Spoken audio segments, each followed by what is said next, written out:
1922 চনৰ কথা এজন 23 বছৰীয়া ল'ৰা চিমলাৰ চিচিল হোটেলৰ সন্মুখত থিয় হৈ আছিল। সি তাত এটা কেৰাণীৰ চাকৰি কৰিব বিচাৰিছিল, কিন্তু হোটেলখনৰ সিকিউৰিটি গাৰ্ডে তাৰ চেহেৰাটোলৈ চাই তাক চাকৰিটো দূৰৰে কথা ভিতৰলৈকে সোমাবলৈ নিদিলে। সেই সময়ত চাগে কোনেও ভবাই নাছিল যে এদিন হোটেলত কেৰাণী চাকৰি কৰিব খোজা ল'ৰাজনে কেৱল সেইখন হোটেলৰ মালিকেই নহয়, ভাৰতত যিমান নামী দামী বিলাসী হোটেল আছে তাৰ মালিক হৈ উঠিব, কোটিপতি আৰবপতি হৈ উঠিব। 1898 চনত অবিভক্ত ভাৰতৰ পঞ্জাৱত জন্ম হয় এজন ল'ৰাৰ, যাৰ নাম আছিল মোহন সিং ওবেৰয়। জন্মৰ কেৱল মাত্ৰ 6 মাহতে এক প্ৰাকৃতিক দুৰ্যোগত সি তাৰ পিতৃক হেৰুৱায়। দেউতাকৰ মৃত্যুৰ পিছত তাৰ মাকে তাক যথেষ্ট কষ্টৰ মাজেৰে ডাঙৰ দীঘল কৰে। 16 বছৰ বয়সত উচ্চ শিক্ষাৰ বাবে ল'ৰাজনে লাহোৰত অৱস্থিত DAV কলেজত নাম ভৰ্তি কৰে, আৰু তাত ল'ৰাজনৰ জীৱনত দুটা বিশেষ ঘটনা ঘটিত হয়। প্ৰথমটো হ'ল যে সি ইংৰাজীত কথা ক'বলৈ শিকিলে, আৰু দ্বিতীয়টো সি এটা জোতাৰ ফেক্টৰীত কাম পালে। চাওঁতে চাওঁতে সি জোতাৰ ফেক্টৰীটো জোতাৰ ডিজাইনৰ পৰা প্ৰডাকশ্যনলৈ সকলো কথা শিকিলে, আৰু প্ৰথমে ছুপাৰভাইজাৰ তাৰপিছত মেনেজাৰলৈ প্ৰমোশ্যন পালে। দৰিদ্ৰতাৰ পৰা উঠি অহা এজন ল'ৰা মোহনে ভাবিছিল যে এতিয়া তাৰ জীৱনটোৱে এটা গতি পাইছে, কিন্তু সেইখিনি সময়তে তাৰ সুন্দৰকৈ চলি থকা জীৱনটোত এটা কেৰুণ লাগিল। 1919 চনৰ কথা। সেই সময়ত ভাৰতত ব্ৰিটিছে লগোৱা ৰাওলাট আইনৰ বিৰুদ্ধে তীব্ৰ প্ৰতিবাদ আৰম্ভ হয়, যাৰ বাবে বহু ব্যৱসায় বাণিজ্য বন্ধ হৈ যোৱাৰ উপক্ৰম হৈছিল। ব্যৱসায় বাণিজ্যত এক নিগেটিভ প্ৰভাৱ পৰিছিল। বছৰ ধৰি সংঘৰ্ষ কৰাৰ পিছত 1920 চনত সেই জোতাৰ ফেক্টৰীটো বন্ধ হৈ পৰিল। ৰাতিটোৰ ভিতৰতে মোহন নিবনুৱা হৈ পৰিল।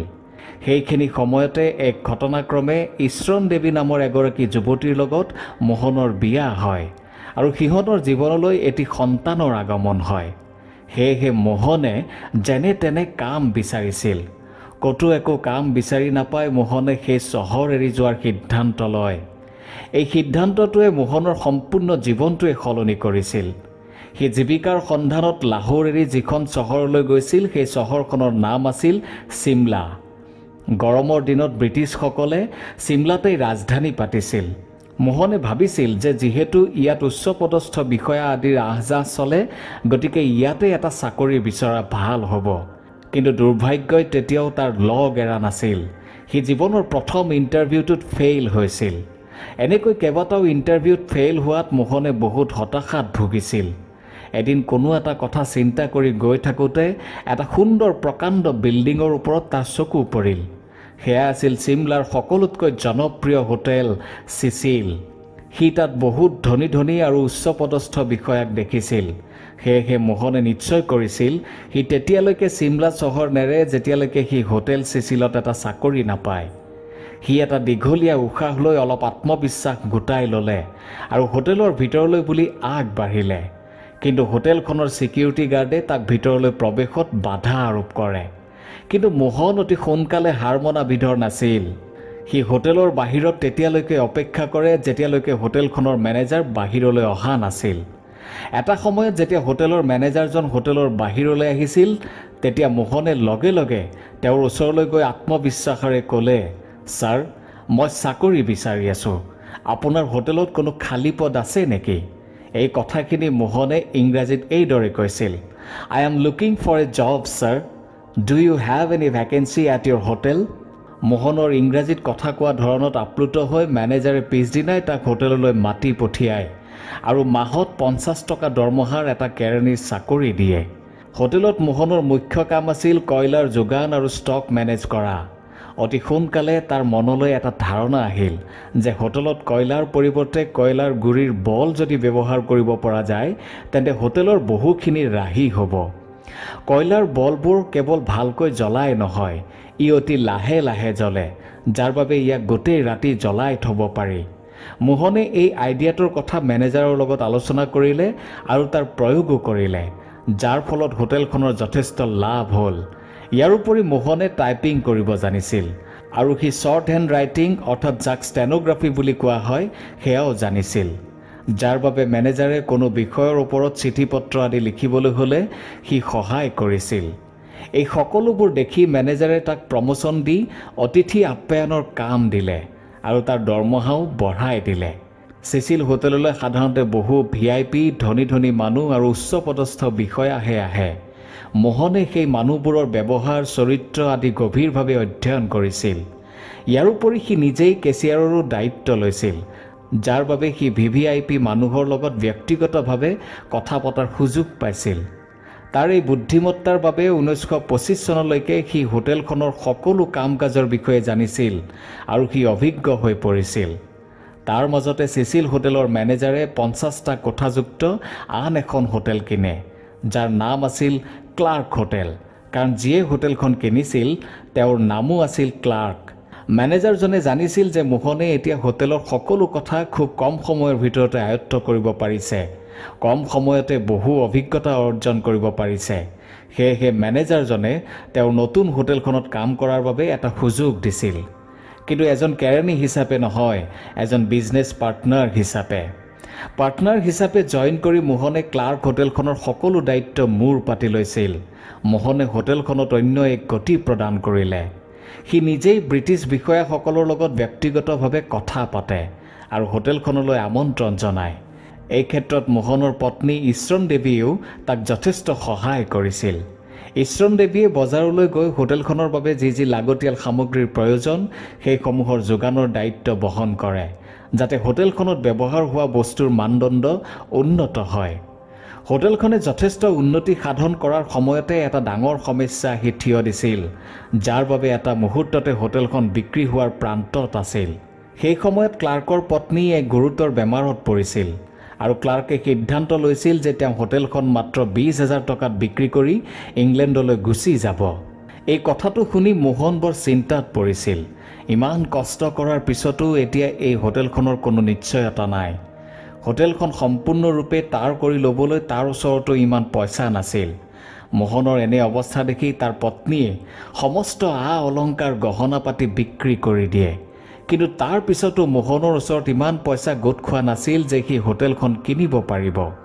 বহু বিচাৰ বিবেচনা কৰাৰ অন্তত মোহনে তাৰ গাঁৱৰে এজন জমিদাৰৰ পৰা উচ্চ সুতত টকা ধাৰ লোৱাৰ সিদ্ধান্ত ল'লে।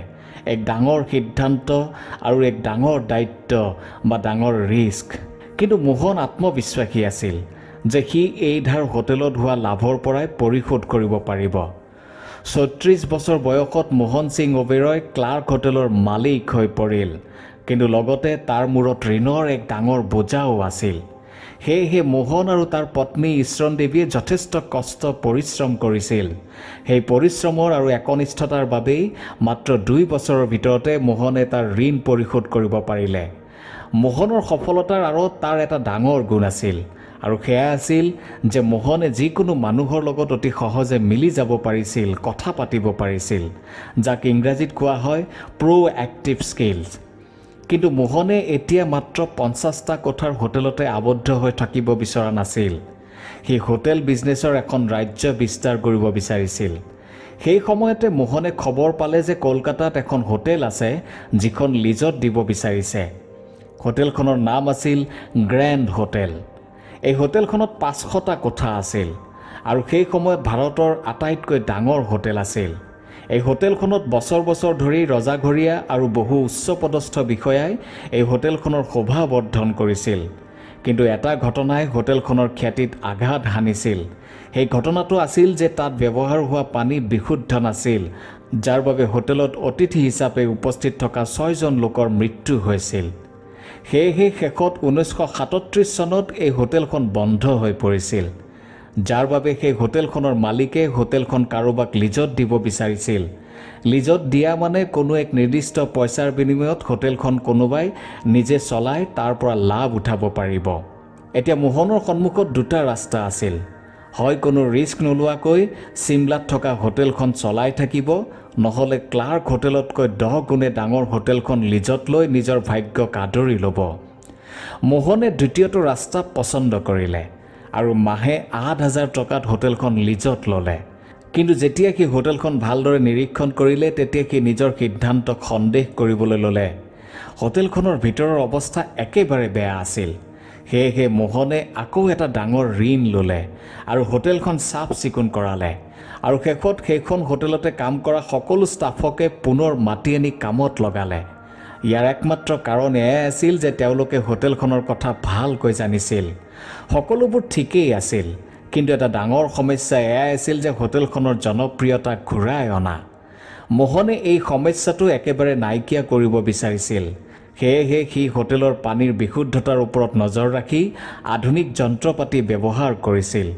আনকি সি নিজেই তাত কাম কৰা সকলো ষ্টাফৰ চাফ চিকুণতাৰ ওপৰত ধ্যান দিছিল, যাৰ বাবে সি সদায় ৰাতিপুৱা ষ্টাফৰ নখ, চুলি, হাত ভৰি, ইউনিফৰ্ম আদি চেক কৰিছিল।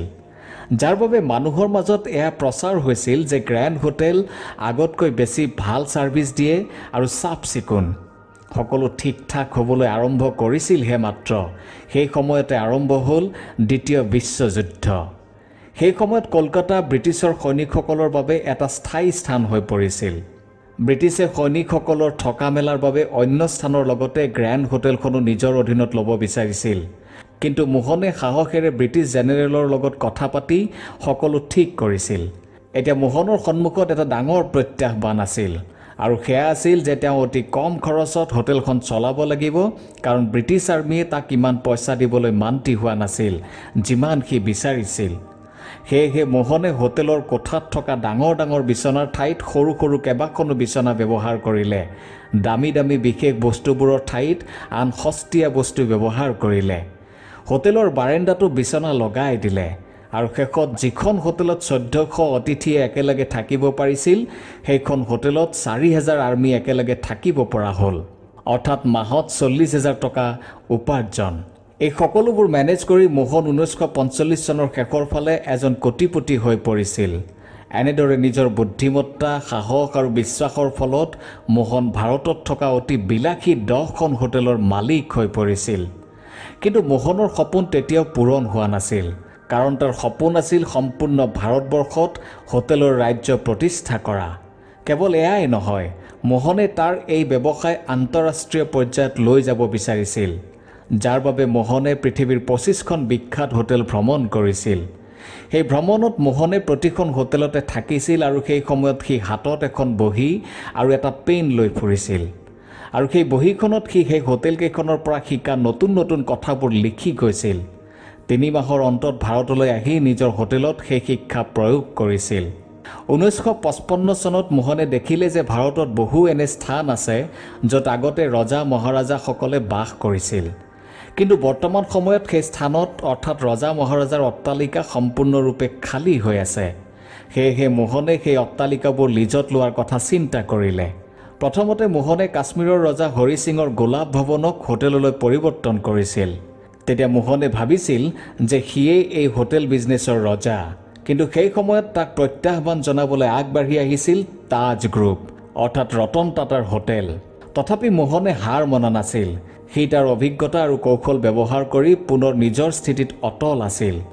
তাজ গ্ৰুপক প্ৰত্যাহ্বান জনাবলৈ মোহনে এটা সিদ্ধান্ত ল'লে, আৰু সেয়া আছিল ভাৰতৰ অতি জনপ্ৰিয় স্থান মুম্বাইত হোটেল আৰম্ভ কৰা। সেয়েহে মোহনে ঋণ লৈ সেই হোটেল সজাৰ বাবে কাম আৰম্ভ কৰিলে। বহু কষ্ট আৰু অৰ্থনৈতিক বাধা নেওচি হোটেলৰ কাম শেষ হ'ল। হোটেল ঠিক ঠাক চলি আছিল। সেই সময়তে 1975 চনত দেশত ইমাৰ্জেঞ্চি ঘোষণা কৰা হয়, যাৰ ফলত দেশৰ অৰ্থনৈতিক অৱস্থা একেবাৰে বেয়াৰ ফালে ঢাল খায়। এনে এটা সময় আহি পৰিছিল যে মোহনে সেই মুম্বাইত থকা হোটেলখন বিক্ৰীৰ কথা চিন্তা কৰিছিল। সেই একে সময়তে লেবাননত যুদ্ধ সদৃশ পৰিস্থিতিৰ সৃষ্টি হৈছিল, যাৰ বাবে বহু আৰবিয়ান দেশৰ ব্যৱসায়ীসকলৰ ভাৰতলৈ আগমন ঘটিছিল। সেই সুযোগ গ্ৰহণ কৰি মোহনে হোটেলৰ সকলো ষ্টাফকে আৰবিক শিকায় আৰু হোটেলৰ খাদ্যত আৰবিক খাদ্য অন্তৰ্ভুক্ত কৰে। এই কৌশলটোত সি সফল হয়, আৰু মোহন সিং ওবেৰয় এটা ডাঙৰ প্ৰত্যাহ্বান সফলতাৰে সন্মুখীন হয়। এতিয়া কেৱল ভাৰততেই নহয়, সমগ্ৰ বিশ্বত মুঠ 32খন অতি বিলাসী হোটেল চেইনৰ মালিক হ'ল মোহন সিং ওবেৰয়। মোহন সিং ওবেৰয়ে এবাৰ কৈছিল যে মানুহে সমস্যা দেখি কেতিয়াও ভয় খাব নালাগে, কাৰণ সমস্যাবোৰে মানুহক বহু কথা শিকায়। যদি মানুহে শিকিবলৈ ইচ্ছা কৰে তেন্তে তেওঁ সফলতাৰ পৰা কেতিয়াও আঁতৰি থাকিব নালাগে। প্ৰিয় দৰ্শক, এয়াই আছিল এজন দুখীয়া ল'ৰা কোটিপতি হোৱাৰ আঁৰৰ কাহিনী। ধৈৰ্য, আত্মবিশ্বাস আৰু সাহস থাকিলে দৰিদ্ৰতা কেতিয়াও সফলতাৰ হেঙাৰ হ'ব নোৱাৰে। আপুনি কি ভাবে? নিশ্চয় জনাব। ধন্যবাদ।